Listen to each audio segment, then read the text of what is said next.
Hello friend, today we are going to discuss how many type of offence. With Srishesh Kumar Singh, advocate, he have experience of 35 year and I am Siddharth Singh. तो क्या होता है, कितने type के होते हैं offence? ऐसा कोई कार्य जिसके लिए कानून में दंड है उसको अपराध कहते हैं। मोटे तौर पर आप इसको समझ सकते हैं।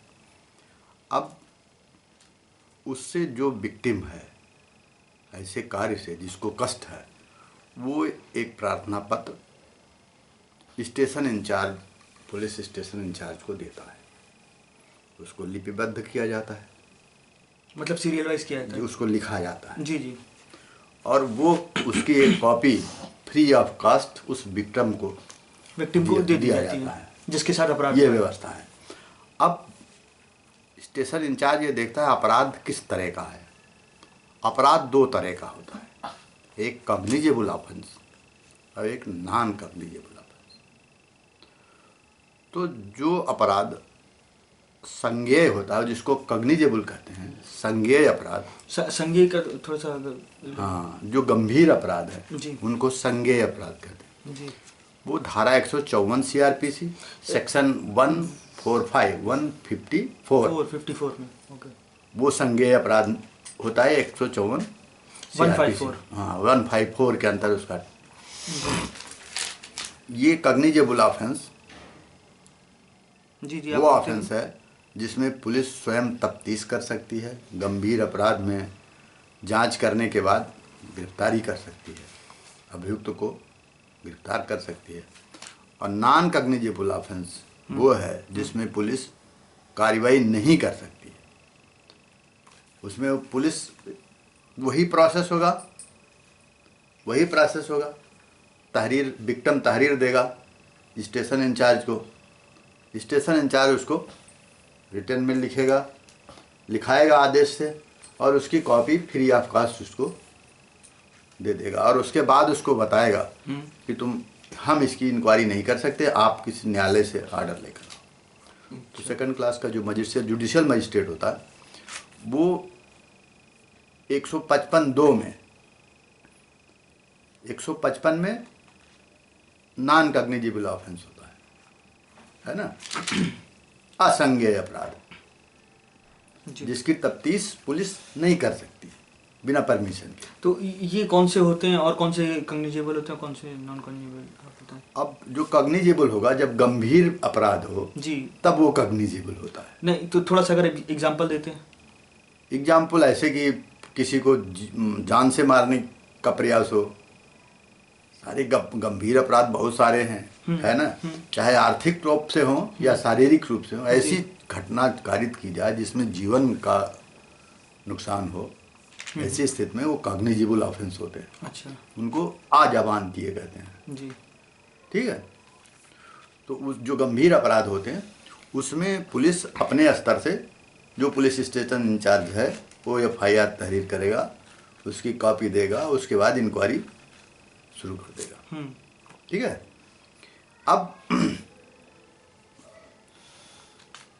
वो बयान लेगा, उसकी गंभीरता को देखेगा सच्चाई के हिसाब से, उसके बाद वो गिरफ्तारी स्वयं कर सकता है, उसको किसी परमिशन की जरूरत नहीं है अगर गंभीर अपराध है तो ये 154 के अंदर 154 CRPC जी जी है ना, हिंदी में उसको दंड प्रक्रिया संहिता 1973 में ये बना है एक्ट। अच्छा, प्रभावी हुआ 1973 1983 में जी, 1973 में, नॉट 83 और 73 प्रभावी हुआ है। तो इसमें जो है पुलिस खुद अपने स्तर से जांच कर सकेगी, अभियुक्त को गिरफ्तार भी कर सकेगी, ठीक है। और जो असंज्ञेय अपराध होगा उसमें परमिशन की जरूरत होगी। तो उसमें वो अब विक्टिम को ये बताएगा कि तुम जुडिशियल मजिस्ट्रेट से परमिशन लेके आओ। तो ये धारा 155(2) में है। ये धारा 155 में है। हाँ, ये धारा 155(2) आप क्या जी 155(2) में परमिशन के लिए एप्लीकेशन, मतलब सेक्शन 155 वो भी CRPC का ही सेक्शन है। तो मजिस्ट्रेट से आप ऑर्डर लेकर आओगे तो पुलिस। और कौन किस टाइप के होते हैं? ये मामूली अपराध हैं, जैसे जैसे थोड़ा हल्का जिसमें बल प्रयोग होता है, हाथ पैर का प्रयोग आपने किया है मारपीट में। अच्छा, मतलब किसी को अगर हाँ, जैसे आपने मामूली मार अपराध, दिया, हाँ, हाथ से पड़ोसी को मारा आपने है, मार दिया, तो वो एफआईआर करेगा। जी जी, मामूली जो अपराध होगा तो उस वो। पे क्या कहते हैं, अच्छा, गिरफ्तारी नहीं हो सकती? जी, उसमें पुलिस दोनों अगर जांच इसमें भी करते हैं, कॉग्निजेबल में भी और नॉन कॉग्निजेबल में भी, लेकिन नॉन कॉग्निजेबल में वो गिरफ्तारी किसी हाल में नहीं कर सकते, भले मजिस्ट्रेट से ऑर्डर आ जाए, तफ्तीश तो कर सकेंगे लेकिन वो आपको गिरफ्तार नहीं कर सकते। और बाई चांस क्या कहते हैं, नॉन कॉग्निजेबल में अगर कोर्ट ने ऑर्डर कर दिया कि इसको आप अरेस्ट जी कर जी, लीजिए, इन दैट नहीं तो अगर वहां से वारंट निकलता है तो अलग बात है, मजिस्ट्रेट कोई गिरफ्तारी का आदेश कर सकता है जी, उसमें सीधे पुलिस किसी को गिरफ्तार नहीं कर सकती। ओके। तो संज्ञेय और असंज्ञेय अपराध में कॉग्निजेबल और नॉन कॉग्निजेबल ऑफेंस में यही अंतर है। अब अगर विक्टिम का एफआईआर ये नहीं दर्ज करते हैं, देखिए एक परिस्थिति ये भी हो सकती है कि आदमी एप्लीकेशन लेके जाता है और स्टेशन इंचार्ज नहीं लिखता, ऐसी स्थिति में वो वही एप्लीकेशन पुलिस अधीक्षक को दे सकता है और पुलिस अधीक्षक वहाँ से जिसको भी आईओ डिप्यूट कर देगा जांच के लिए, उसको स्टेशन इंचार्ज का अधिकार होगा और वो उस केस में वही उसी अधिकार का प्रयोग करेगा। जी, तो ये दो टाइप के हैं टोटल, क्या कहते हैं, ऑफेंस आपके, एक कॉग्निजेबल, एक नॉन कॉग्निजेबल। और जो कॉग्निजेबल है वो 154 में, 154 में, और जो नॉन कॉग्निजेबल है वो 155 के अंडर में आता है। आप थोड़ा सा अगर क्या कहते हैं बता देते जो नॉन कॉग्निजेबल है वो किस टाइप के ऑफेंस है? जैसे आपने बताया कि किसी को हमने मार दिया, जी, नॉन कॉग्निजेबल से आप किसी को थप्पड़ से मार देते, पानी फेंक देते हैं, ऐसे जो जिससे कोई लाइफ डेंजरस नहीं है, लाइफ डेंजर नहीं, कोई किसी अंग का नुकसान नहीं है, या कोई चोरी कर लेता है उसके ऊपर नहीं, चोरी तो गंभीर अपराध है। अच्छा, हाँ, चोरी मामूली अपराध नहीं है। नहीं, हमें भी मुझे अगर शक है किसी के ऊपर तो इन दैट केस क्या कहते हैं, उसमें भी अरेस्ट कर सकती है पुलिस। शक पर कुछ नहीं होता है, यहाँ सब चीज विश्वास पे होता है कि अब सही सारी घटना होनी चाहिए। जी जी, सबूत हो आपके पास। हाँ, वो शक वाला तो बस वही 151 में है जी, जो जिसमें किसी पर संभावना के आधार पर किसी को गिरफ्तार किया जा सकता है। 151 जी, 151 पुलिस किसी को गिरफ्तार कर सकती है जब गंभीर अपराध ऐसे लगे कि हाँ कोई संभाव्य है, आप मारपीट कर लेंगे, कोई गंभीर अशांति हो जाएगी तो आपको गिरफ्तारी कर सकते हैं। इसके अलावा पुलिस इसमें जो है अगर नॉन कॉग्निजेबल ऑफेंस है तो वो जुडिशियल मजिस्ट्रेट इंक्वायरी के लिए भी कह देता है, तो वो उसका पर्चा काटेंगे, वो सब पूरा समझेंगे, गवाही बयान सब लेंगे, लेकिन आपको गिरफ्तार वो आखिरी तक नहीं कर सकते, वो बेलेबल ऑफेंस के अंतर्गत आता है। अब उसकी प्रोसेस हम आपको अगले सेक्शन में बताएंगे। यहाँ यही तरह हम आपको बताना चाहते हैं कि अपराध क्या है और किस तरह का होता है और उसमें प्रोसेस क्या है।